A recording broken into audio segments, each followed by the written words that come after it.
The date line is Nelson, August the 22nd, 1960. This is Ross Fleming of Fleming Recordings speaking. We have in the studio a very well-known personage, our federal member of Parliament, Mr. H.W. Herridge, and we are indeed fortunate to be able to secure a few minutes of his time during his brief visit to Nelson, where he has so many friends and so much business to attend to. Thank you, Bert. And here is our Nelson and District Old-Timers Association interrogator, Ruben McCandlish, who will interview our federal member for Kootenay West. Come in, Rube. Thank you, Mr. Fleming. Thanks very much. It's indeed a pleasure to be here and have this opportunity of interviewing Mr. Herridge. I feel more like calling him Bert. Well, do that. I've known him for quite some time, and I must say that, like whiskey, he improves with age. Mr. Herridge, where were you born? Well, as a matter of fact, my people were farmers in Hampshire, but I was born in London because my mother happened to be visiting there that day. Well, that's as good a reason as any for being born in London. What caused your parents to come to Canada, and when? Well, for some years, a very well-known old gentleman who'd been naval ADC to Lord Minto lived with us in Hampshire. And he was always talking about his experiences in Canada and telling my father that Canada was a place that provided opportunities for young people. And my father was somewhat of an adventurer in spirit, so he was finally persuaded to sell up and come to Canada. But you didn't come directly to the Kootenays, did you? No. We came first to Winnipeg, intending to buy land in Manitoba. At that time we thought of raising cattle. And my father spent a whole summer traveling around looking for land, and then we had to stay there in the winter. And we nearly froze to death. It was a very cold winter. And that decided my parents that Manitoba wasn't the place to settle in. And my mother was walking down Main Street in Winnipeg one day when she saw a real estate advertisement advertising land in Nakusp, fruit land and timber land, for $100 an acre. She bought our first block of land from Mr. Joseph Crowell, who was the agent for the Columbia Valley Land Company and who is still living in Nakusp at the present time. We have long forgiven him for selling us that land. Well, that's very nice to know. There's a lot of other people that came to the country at different times that have yet to forgive the people that sold them the property. I'm speaking now of some of the fruit lands.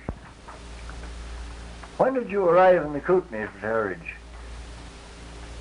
We arrived in the summer of 1907, coming into the district from Medicine Hat to Nelson, then taking the old Kootenay up the Arrow Lakes and arriving at the Cusp. I shall never forget when we got off the boat, all our settlers' effects were piled on the wharf. The first thing laid on the wharf was my father's top hat in a leather case, and the second article was a 6-foot crosscut saw. And I shall never forget my father turning to my mother and saying, "Charlotte," and pointing to the top hat and saying, "Behold the symbol of the leisured past," and then pointing to the 6-foot cross-cut saw and saying, "Behold the symbol of the damned uncertain future, as far as I can see." Well, you received the bulk of your education in the Cusp, did you not? Yes. As far as my Sunday school education is concerned, my Sunday school teacher was a Mrs. Carruthers, who at presently is living in Nelson, who many would know. I know the lady. As far as public school education is concerned, I went to the Nakusp Public School. There are about 22 or 23 pupils, and a number of children of the Arrow Lake Indian Band. And I passed my entrance examination there. There was no high school in the district, so my mother paid the Presbyterian missionary to tutor me privately. And after 2 years of that, my mother thought that was enough, and I was sent to Ontario, where I took my matriculation and went to college at the Ontario Agricultural College and took forestry lectures at Toronto University. Well, during your life, you must have developed the series of hobbies. Oh, yes, yes. I've always been very fond of walking and mountain climbing and fishing and gardening, flowers, and particularly interested in green grass. It's always had a great attraction for me. And some hunting, and also I've always been very fond of reading and of history, and particularly collecting the history of the Kootenays and of the Arrow Lakes. It's my intention sometime to write a short history of the Arrow Lake Indian Band, because the last survivor of that band died on the Okanagan Reserve in 1955, a woman that I went to school with. Well, that is very interesting, Mr. Herridge, and it's gratifying to know that a man of your experience in the country intend to devote a goodly part of your time to just what we need more than anything else, a proper collection of our history. You served overseas in the First World War, did you not? Yes. I joined the famous 54th Kootenay Battalion, and what were known by many as the Kootenay Cougars. We went into training in Vernon, and then went overseas, and later served on several fronts in Belgium and France. You were wounded? Yes, I was wounded in the Battle of the Somme. And you were taken from there to England, I suppose, for convalescence? Well, I spent a month or 6 weeks in hospital in France. They were unable to move me. And then I went to England and ended up in Torquay Hospital. And it was there I first saw my wife. She'd been overseas the time of the retreat from Mons and served with the French nursing service and the Belgian nursing service, and had returned to England for a rest and was the night superintendent at the Torquay Hospital. And I saw her first when she was telling the orderlies where to take the head cases and leg cases and so on, and fell in love with her while I was on the stretcher. And then I was ill for 6 months, had a number of operations, and of course wasn't very interested in those matters until I became convalescent. And then she used to make an inspection of the hospital every night at midnight. And finally I plucked up my courage, and she was going by one night. I said, "Sister, I wish to talk to you privately." She came over to my bed and she said, "What do you want, number 19? That was the number of my bed. I said, "Sister, I've just called you over to say that I've fallen in love with you." She says, "Turn over, son. I've heard that tale many times, and go to sleep." I felt very rebuffed. She walked away a few steps and came back again and said, "By the way, how does it feel to be in love?" Well, I said, "I've never been in love before, but every time you pass my bed, it just feels like hot and cold water running up and down my back, sister." Well, she was the first woman I ever kissed. Now that's a record. 22, nearly 23 years of age. And in fact, I was so green that when I became convalescent, I used to get allowed out of the hospital for 2 hours in the afternoon, and she used to change into civvies. And she actually had to give me lessons in osculation. She'd teach me to pucker up and pucker down, and she'd say, "Now it's too astringent and too succulent." Anyway, I took a month's course finally graduated and proposed, and we were later married, and have been happily married ever since. Well, that is all very, very interesting, and I'm sure that Mrs. Herridge will get a kick out of hearing this over the air.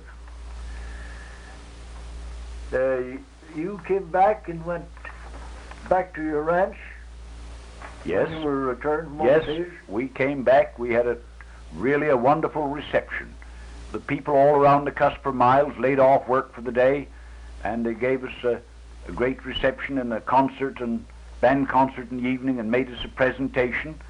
And of course, I think 90% of them had come to see what sort of a wife I'd brought home, knowing that I'd never looked at a girl in all my life before, you see.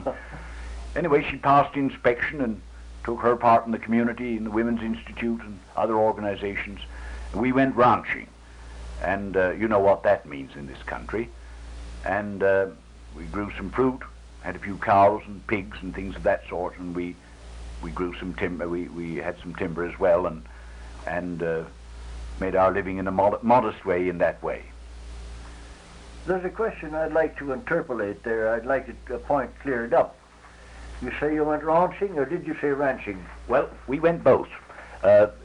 You continue to ranch as long as you're keeping the ranch, you see. But when the ranch commences to keep you, then you're ranching instead of ranching. Thank you very much. That's the point I yes. wanted to establish. Yes. I know now that you're thoroughly Canadianized. Well, from that you finally took an interest in politics in British Columbia, did you not? Yes, I've always been interested in politics. Ours has been a very political family. What was your father's politics? My father was a lifelong liberal. My mother was a conservative. I'm the result. Well, I must say it's a very CCF. wonderful result. Very wonderful result. You were first elected to the provincial house, were you not? Yes, I was elected in 1941 to the provincial legislature for the provincial riding of Rosslyn Trail. And I was elected to the federal house in 1945 and have been a member for 15 years. In my 45 election, my father went around campaigning against me, and he used to say some very caustic things about the CCF. And on one occasion, he was saying these to a group of people who had known us for many years, and the lady said to, well, Mr. Herridge, you've said some caustic things about the CCF, but you can't say that about Bertie. And he said he didn't. He said, I'm very fond of my oldest son, but most of you know he was hit in the head in the First World War, and he's never been responsible since, and that's why he's in the damned outfit. I don't blame him a bit. Well, now, in all your experiences, it's not all serious politics, is it? There's shall we say, a bright moment occasionally crops into it? Oh yes, I think that's one of the lessons we can learn from British democracy. Something that exists to a much lesser extent in even other Western nations is the sense of fair play and a sense of humor. Wherever you get both, democracy is quite safe, and it's exhibited in our House of Commons. And I want to tell you a story about the late Mr. Essling, who many of you knew and loved, and who was so highly respected, and who I succeeded. He was the cause of the late Prime Minister Mackenzie King making his wittiest remark in all his political experience. He was telling about the depredations of a certain group in the district, and finished up by saying, now, Mr. Prime Minister, what would you do if you waked up some morning and pulled up your front blinds and found it was covered with a group or a host of naked women? What would the Prime Minister of Canada do under those circumstances? Well, Mr. Bennett, who was later Lord Bennett, was then leader of the opposition. Mr. King rose in his seat. He said in reply to the member for Kootenay West, when he asked me what I would do if I pulled up my front blind and found my front lawn covered with a group of naked women, what would I do? He said, I'd simply call on the leader of the opposition, because I think he would have the ability to handle the situation. And then most recently, and I think including there are many humorous incidents one could retell, but I remember a story told by the Prime Minister quite recently at a dinner I was at. He'd been talking in a small community in Saskatchewan, a drought area, crops were very poor, and he thought he'd made a very good speech. He went out afterwards in the dark to get into his car, and the farmers were getting into their cars, and he heard two farmers about to get into their cars chatting over the meeting. And one said to the other, well, that man Diefenbaker sure made a great speech, don't you think so?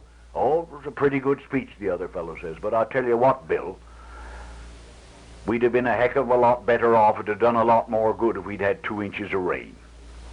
So you see, there is this sense of humor which helps to mellow public life, to create a sense of fair play, and is one of the outstanding, shall I say, contributions that British parliamentary history has made to the parliamentary system and its evolution.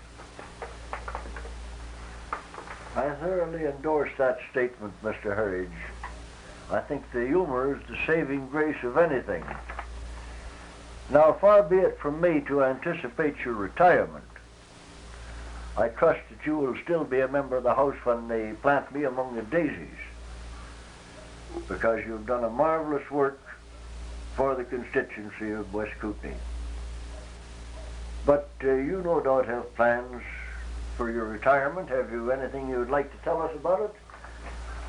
Yes, and I can say that my good wife has much firmer plans than I've possibly got. But when my time comes to retire, I hope to enjoy some years on my ranch, looking after the timber and growing a few crops, having a few head of cattle and a few pigs and a few chickens. I love the ranch and I love the land. And then I also look forward to writing a history, as I said before, of the Arrow Lake Indians. I've gathered material from the archives in Victoria, from the archives in Ottawa, from the Hudson Bay Committee, and from many sources, and from early pioneers and from the Indians themselves. And I'd like to write a book in commemoration of this tribe who first met the white man when Thompson went down the Columbia River in 1811, and the last member of which died in the Okanagan in 1955. That's the sort of thing I intend to do when I retire, and I hope I enjoy it. Well, thank you, Bert, and I hope to live to read that history. I don't know how you think of it, but this has been a great pleasure to me to have the privilege of interviewing you in this program. And I trust that we may meet again on a similar occasion when you've got more time and can give us some more of your history that you have collected. Well, I just want to say this before Mr. Fleming concludes this little broadcast. I always enjoy reliving the tales of the past and telling them. And whenever I do that, I feel like saying after the poet Moore, "When time who steals my years away shall steal my pleasures too, fond memories of those days will stay and half my joys renew." Thanks very much, Bert. It's been a wonderful experience for Fleming Recordings to have had you on this broadcast. And we will be giving the people the benefit of your wise words in the very near future. Thanks very much.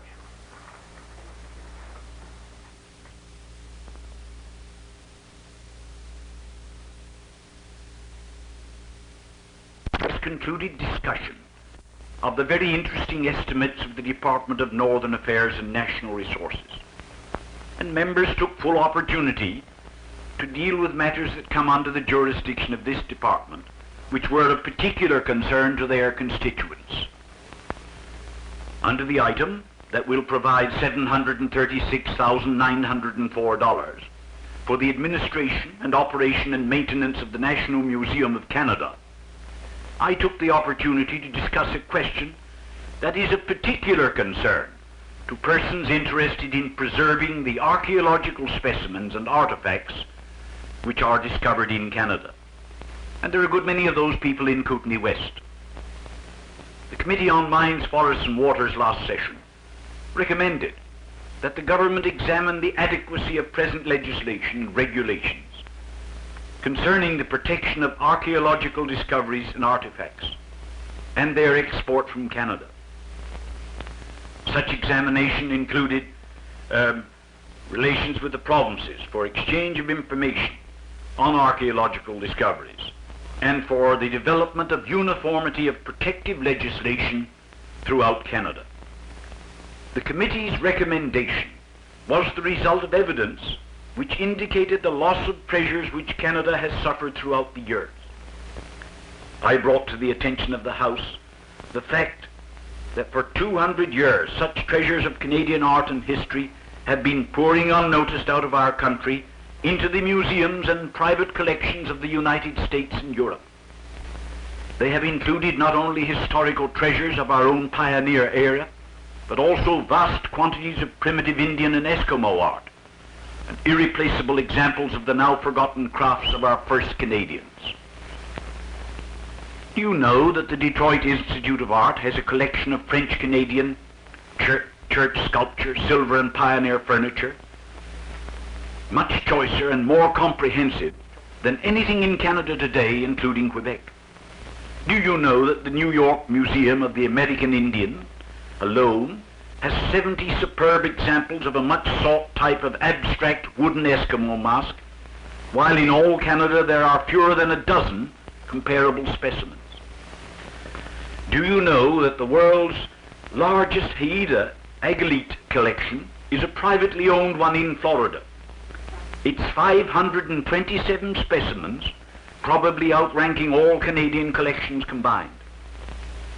The art's earliest and most primitive period, prior to the 1830s, is represented in Canada by only one specimen, a pipe in the Hudson Bay Company Museum in Winnipeg. There are scores of specimens dating back to that period in the Paris Museum and the Peabody Museum of Massachusetts and the United States National Museum in Washington. In brief, collectors from the United States and other countries have been overrunning Canada for years and carting away our heritage of archaeological specimens and artifacts by the boxcar load.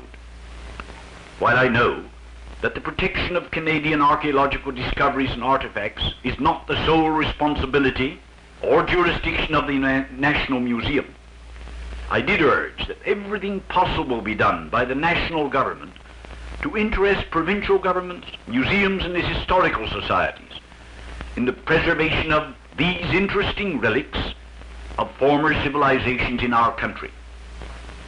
In reply to my proposals, the minister reported to the committee that he had made a study of what was going on and informed the House that the federal government had complete power to prohibit the removal of these archaeological discoveries and artifacts in the national parks.